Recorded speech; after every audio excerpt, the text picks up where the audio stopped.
Selamat malam everyone. Kembali lagi di Project D. Sekedar informasi buat kalian yang baru bergabung dengan Project D. Project D menyajikan kisah-kisah nyata yang diceritakan langsung oleh netizen, baik dari sosial media maupun secara langsung yang kita undang sebagai narasumber kita. Jadi buat kalian yang penasaran, yang pengen dengar cerita langsung dari narasumbernya, bisa mencari video-video Project D dengan judul depan itu eksklusif. Jadi kita tuangkan cerita-cerita yang diceritakan langsung oleh narasumbernya dalam eksklusif series. Dan saya biasa berdua dengan Dandi, tapi jangan tanyakan si Dandi. Seperti biasa dia ada kesibukan lain dan terpaksa malam ini saya harus menceritakan cerita ini sendirian. Dan ini jam 00.21, ya setengah satu lah. Oke, jadi ini cerita dari netizen yang dikirimkan dari sosial media. Ceritanya dikirimkan dari @memtek. Oke, sebelumnya buat teman-teman yang sedang pakai hotspot temennya buat buka YouTube, saya sarankan aturlah resolusi YouTube kalian menjadi 144 pixel agar kalian irit kuota. Dan karena juga konten ini hanya mengambil poin di ceritanya langsung, jadi hanya memerlukan suara yang jelas, bukan kualitas gambar. Oke, kita langsung saja masuk ke cerita. Bismillahirrahmanirrahim. Ini cerita beberapa tahun yang lalu, dimana gue dan teman gue satu kerjaan bingung buat ngabisin waktu liburan. Kala itu muncullah ide untuk ngecamp di gunung, dan kebetulan salah satu dari temen gue ada yang rumahnya pas di kaki gunung Pulau Sari, dan dari situlah tercetus ide untuk nanjak ke Pulau Sari, Pandeglang, Banten. Kesepakatan itu pun terjadi tanpa pikir panjang, langsung saja berkoar-koar ke teman-teman yang lain, alias nyari masa biar perjalanan semakin seru. Waktu itu hari Jumat. Kami memutuskan untuk nanjak setelah sholat Jumat. Good. Kami pun semuanya berkumpul di rumah si Hasan. Si Hasan ini adalah teman gue yang orang asli sana yang rumahnya di kaki gunung Pulau Sari.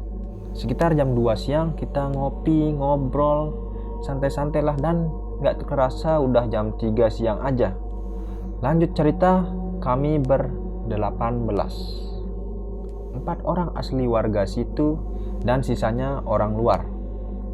Kami memutuskan untuk memulai pendakian pukul 4 sore. Untuk mendaki memakan waktu kurang lebih 4 jam sampai ke puncak. Kami pun mulai mendaki. Berhubung kami didampingi 4 orang warga asli situ, kami pun memutuskan mendaki lewat jalur warga setempat.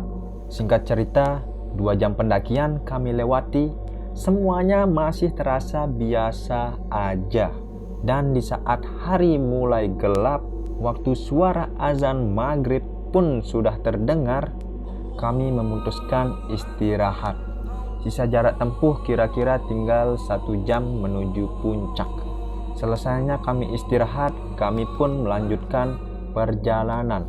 Jalur pendakian pun sudah mulai gelap. Salah satu teman kami melihat satu ular kecil yang ada di jalur pendakian. Tepatnya berada di tengah-tengah jalur pendakian. Ular tersebut tidak bergerak, hanya diam di tempat, tepatnya di tengah jalur tersebut. Nah, mulai dari situlah kejadian aneh mulai bermunculan. Keadaan menjadi aneh. Kami ber-18 orang melanjutkan perjalanan dengan jarak tempuh perjalanan yang sisanya kurang lebih 1 jam. Dan anehnya saat itu lebih dari 1 jam. Kami mulai kehilangan jalur pendakian dan mengakibatkan kami hanya berputar-putar saja di tempat pendakian tersebut dari jam 19.00 atau jam 7 sampai dengan jam 22.00 atau jam 10 malam. Sesaat saya ngebatin, perasaan tadi lewat sini deh, sambil garuk-garuk kepala. Tidak lama kemudian teman saya pun menanyakan hal yang sama. Namun saya pun mencoba mengalihkan perhatian teman saya biar dia tidak ikutan panik dalam kondisi tersebut. Itu perasaan lo aja kali. Bentar lagi kita juga sampai. Itulah biasa kata-kata mutiara para pendaki untuk menenangkan kawannya agar tidak panik. Hari sudah mulai larut. dan kami pun memutuskan untuk mulai berhenti dan membangun tenda untuk ngecamp. Karena kondisi kami sangat letih yang cuma berputar-putar di satu tempat saja, dan di jarak 10 meter ke depan itu terlihat jalur pendakian. Namun beberapa detik kemudian jalur tersebut hilang dari pandangan kami. Pukul 11 malam kami memutuskan ngecamp. Bergantian dari kami masing-masing untuk berjaga, takutnya ada hewan buas dan sebagainya. Dan malam itu cukup melelahkan hingga kami tertidur pulas. Lalu keesokan harinya pukul jam 6 pagi, tiba-tiba teman saya membangunkan kami. Dan seketika kami semua terkejut, sangat terkejut. Terkejut sambil panik. Ternyata semalaman kami ngecamp di salah satu kebun warga. Dan jalur yang kami lewati semalam tersebut seketika tidak ada bekasnya. Kami pun bergegas packing barang dan mulai berjalan lagi buat ke base camp. Kami mencari jalur keluar sekitar 1 jam. Kami muter-muter lagi mencari jalur keluar dan akhirnya kami mulai kebingungan. Kami kebingungan mencari jalur keluar sekitar 1 jam.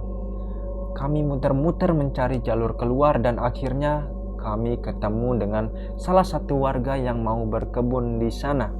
Dan warga tadi langsung menebak, "Kalian mau pada kemana, Dek?" tanya si warga.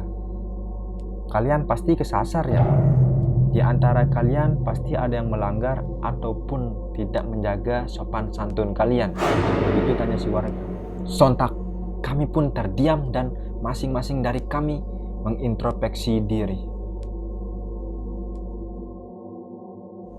Kemanapun dan seberapa tinggi gunung yang kita daki, di situ kita adalah tamu yang harus tetap menjaga sopan santun, menjaga kelestarian alam sekitar.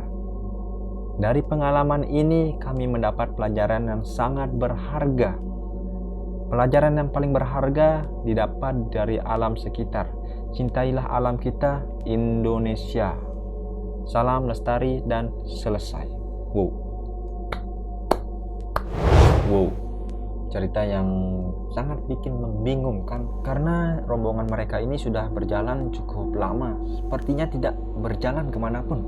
Dilihat dari rekam jejak, mereka itu berangkat jam 4 sore sampai melakukan perjalanan hingga 11 malam.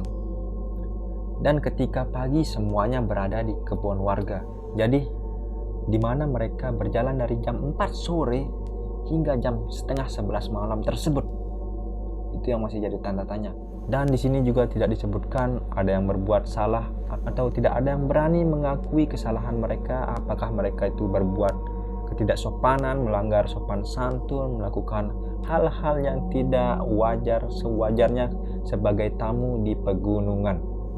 Jadi pelajaran yang bisa kita ambil di sini, gunung apapun yang kalian daki, maupun itu tinggi maupun itu rendah, jagalah sopan santun kalian. Karena di tempat tersebut kalian hanyalah tamu. Oke, sekian itu dia untuk cerita episode kali ini. Buat kalian yang punya kisah nyata, ingat kisah nyata bukan kisah yang dibuat-buat, bisa mengirimkan di Instagram saya atau Instagramnya Dandi.